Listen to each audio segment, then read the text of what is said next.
No, I bet it's a lot. I bet it's a lot less than that. How do I know? Yeah. I'm drawing it up. You use it. I'll draw on the picture first. You know, the little Moretti beads. This is a little bit longer than most Moretti beads I did. The Boro ones I make a little bit bigger. They're less shocky. I'm just making this big so you can sort of see it. But now I've got my jaw and where the eyes go. And now I'm going to put the nose on, and all I do there is the same sort of circular motion, but now it's not as big of a mass, and I'm going to make a cone that goes out. And again, I'm trying to keep it up because it will sag, and I need room to maneuver. And I'm going to put just a little bit of it on, and I'm going to go back and heat that body. But you can see it's starting to take shape already.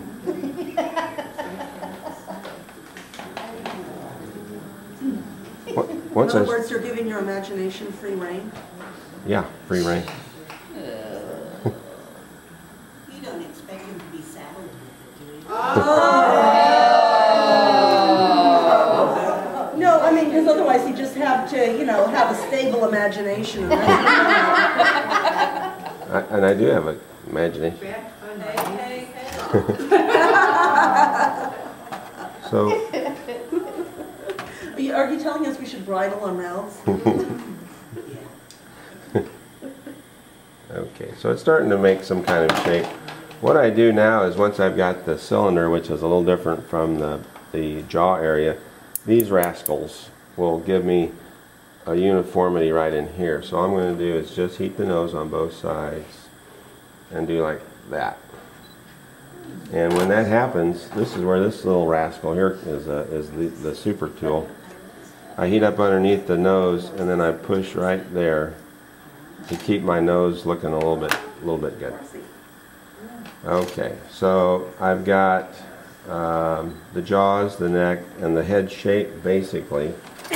So all I have to do is heat the nose itself. That's all. And this is where you take the little tool and smash it in. And here I'll push it in a little bit. Here I'll put it in a little bit. And now we've got the mouth, and the jaw sticks down just a little bit. I don't know if you can see that or not. I'm going to go back and push that up. So now I've got the shape of my lip. One thing that the horse and all my horses have is they've got a line coming off of the bulbous part. So I'm going to go in and just put the line on the side of the nose like that. Give it a little definition. And now I'm ready to put the eye area in. And you can use a tungsten pick like this to do this. I use this. What I do is I heat the eye area if it's got enough glass, and if I heat it from down below, I can actually push up the glass and add more glass if I need it. So I'm going to heat that area, and I go and push it up like this, and now the area has an eye shape. And I always do the left side so I can see that I'm matching it up with the right side, right? Same with the ears. Okay. One thing I did before I got here was I decided this is a brown horse, so I either need a black eyeball. You don't have to put eyeballs at all if you don't want to. But I took a little ivory and mixed it with silver and pulled a stringer. So you get a little gray eye so that you'll see it. So heat the body for a second. And now I need to really shut this puppy down.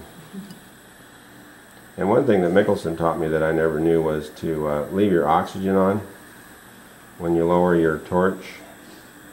And so I got to put that in, and when I did that, I messed up my little point.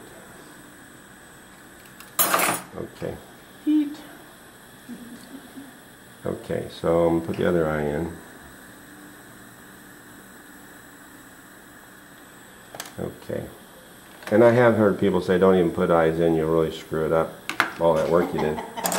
But one thing now is with this Lauren stump tool, and that's when I practice with the drawing part, is a horse's eye, the back part goes down off the eye, and the little teardrop in the front goes off the top front edge. So what I'm going to do is heat this up, grab the front, put a little mark, and from the back go down off the back.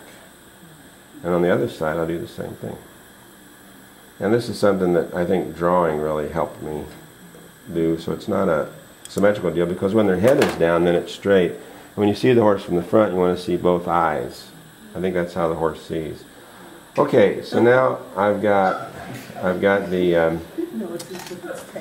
well, really, if you don't see both eyes from the front, how's he going to see it straight, right? Actually, I had trouble seeing straight. This isn't a real horse, though, you know. Okay, so what I'm going to do as a little side deal, though, I'm going to, before I put the mane and the ears on, I missed that. I missed his name. What did Lance say? His name's Shawty. She hit me twice. Okay. I'm going to put a white star on his face. So this is a chestnut with a white star. Okay. So he's a chestnut with a white star, and now I can raise my flame a little bit more.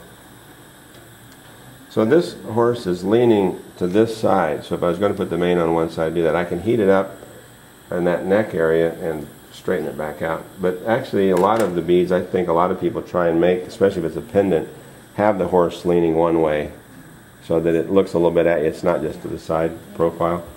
So I'll leave it that way. I think both eyes are good, so I can put the mane off the back. I just have to stop and heat it here a second. Next thing is the nostrils.